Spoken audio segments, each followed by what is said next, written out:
Hello and thanks for joining us. This is the Signature TV News Update. I am Ifunanya Ilodianya. In the headlines,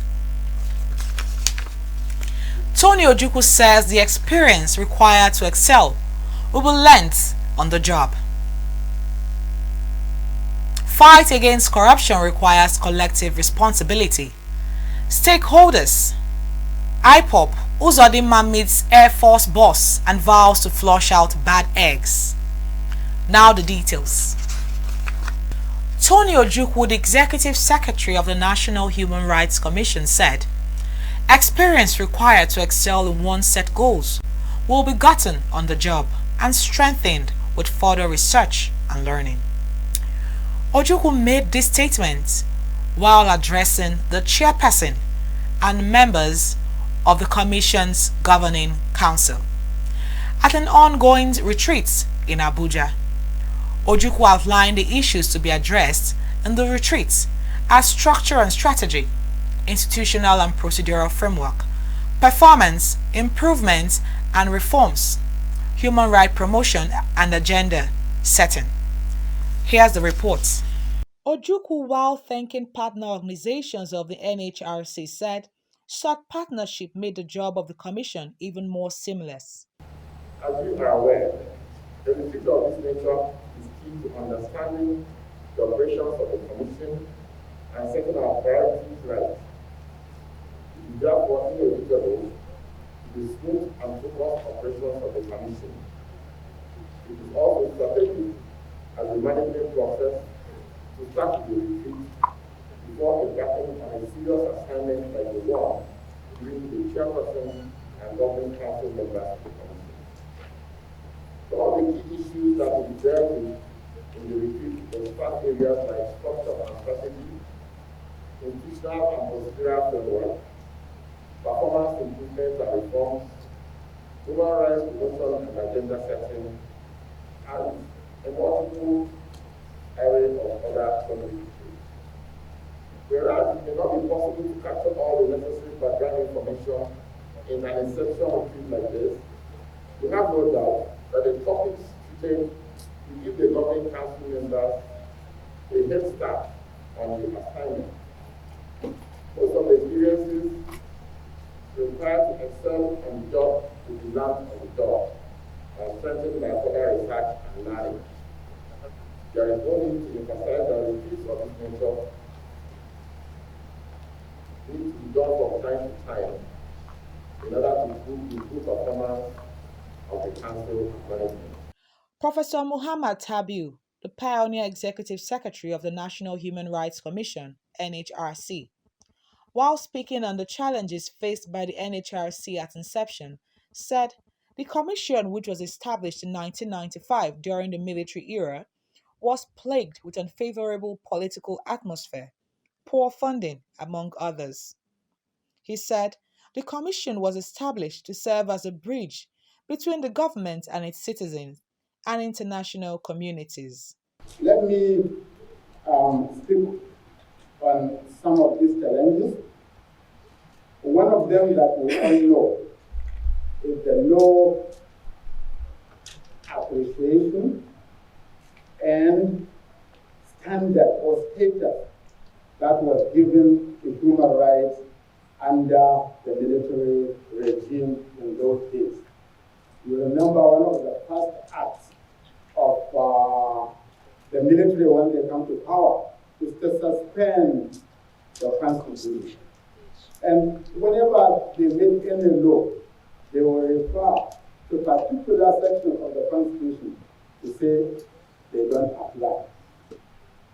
Participants at the event expressed enthusiasm on the success of the event, saying that the event will help in preparing them for the task ahead. So it's a good way to start, because if you are informed then better, then it gives you a good foundation to know the work you're about to do.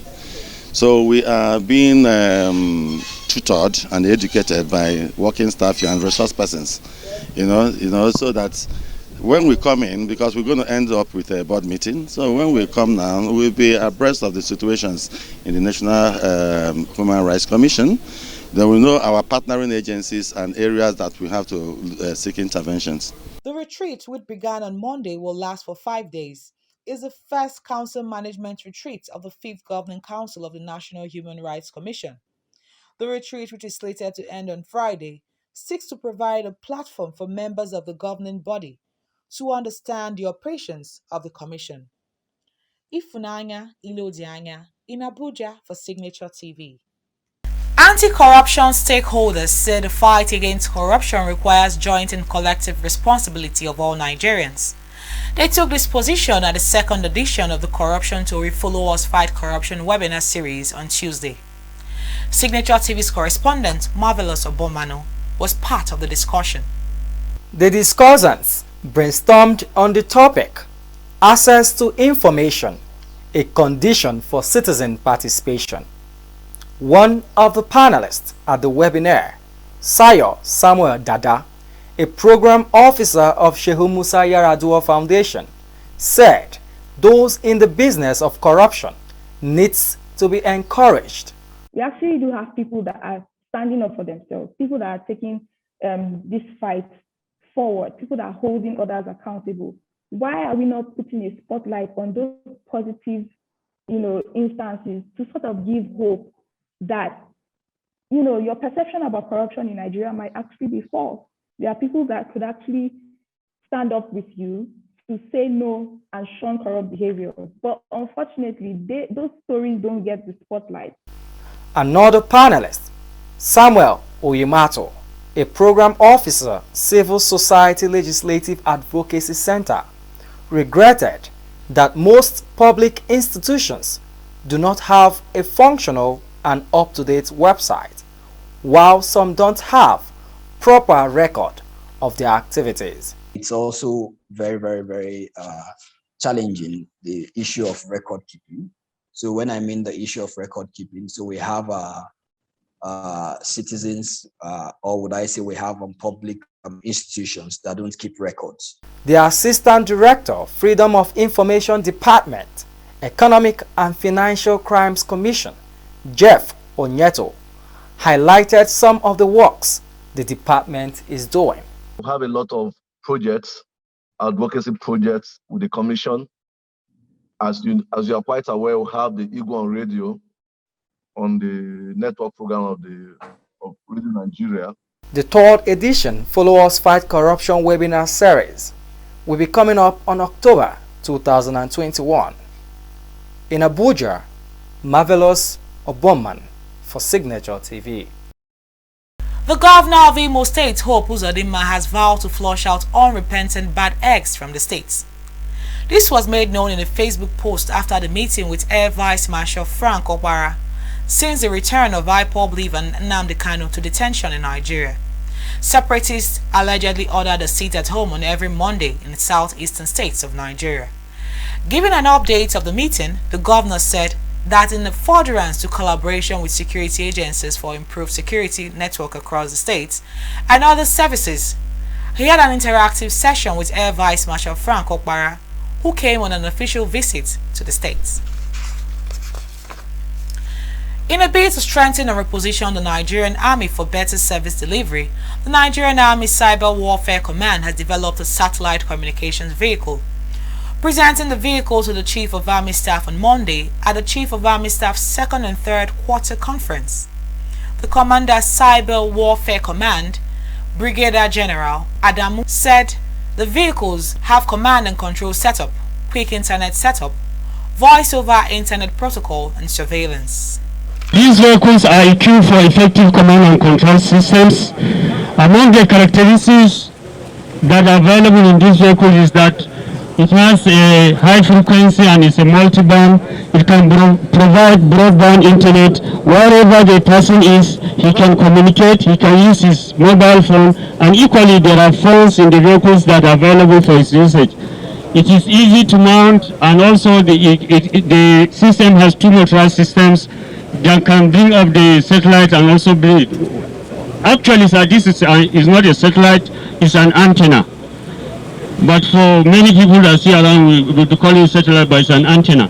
So the vehicles, particularly for the Coas vehicle, it has a camera mounting on it. Wherever the course is, he can see 6.5 kilometers within his vicinity. It has also night capability. The same way you can see in the afternoon is the same way you can see it in the night.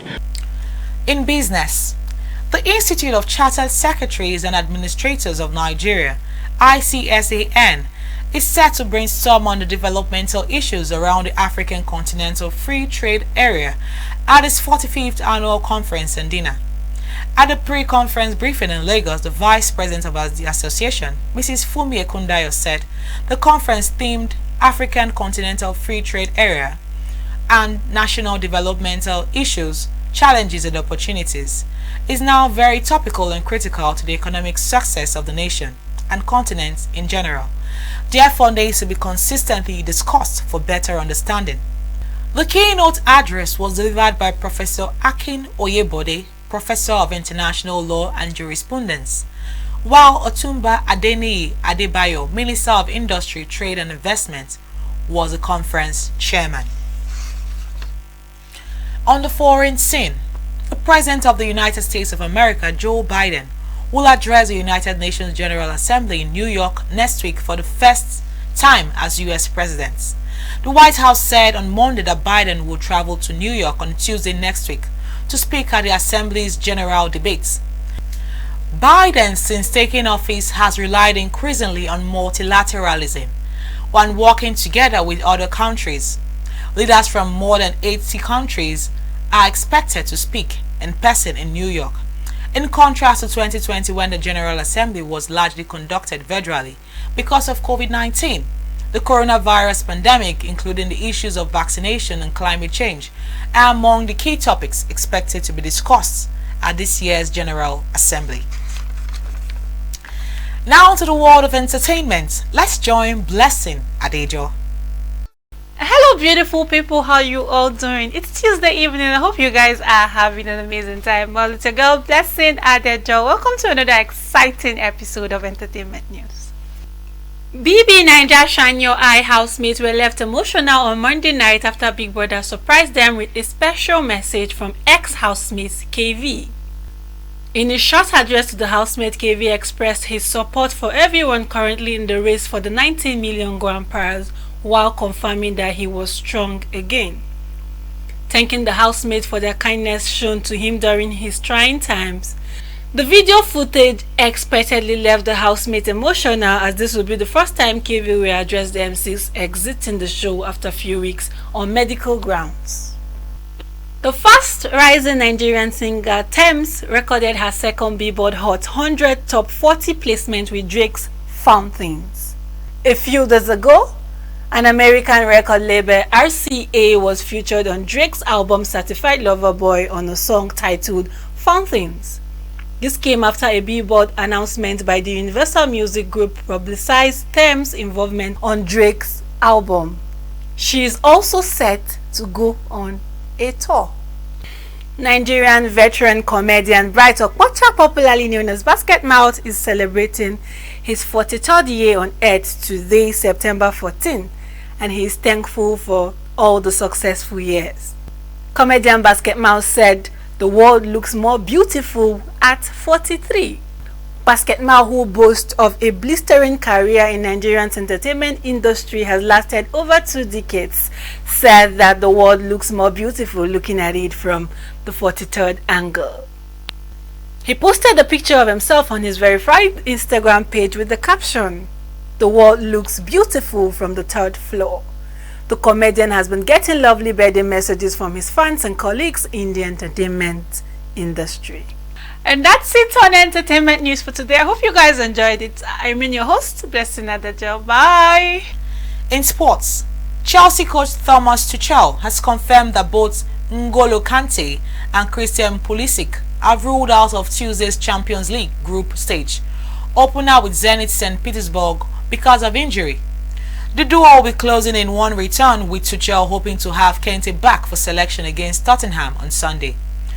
But their German head coach admitted that tomorrow's Champions League tie will come too soon for the pair to be involved. The Chelsea boss revealed that Pulisic did not train with the squad today, but did explain how next few days of work will look for the French midfielder Kante. Before we end the news, a recap of our major stories. Tony Ojukwu says the experience required to excel will be learnt on the job. Anti-corruption stakeholders say the fight against corruption requires joint and collective responsibility of all Nigerians. Governor Hope Uzodinma of Imo State has vowed to flush out bad eggs in the state. He made the statement while he met with Air Vice Marshal Okpara. Safety and security begins with you. Be patriotic. Report any suspicious activity to law enforcement agencies. Please stay safe. That's the Signature TV News update. On behalf of my producer, Rosfina Shinkut, I am Ifunanya Ilodianya. Thanks for watching.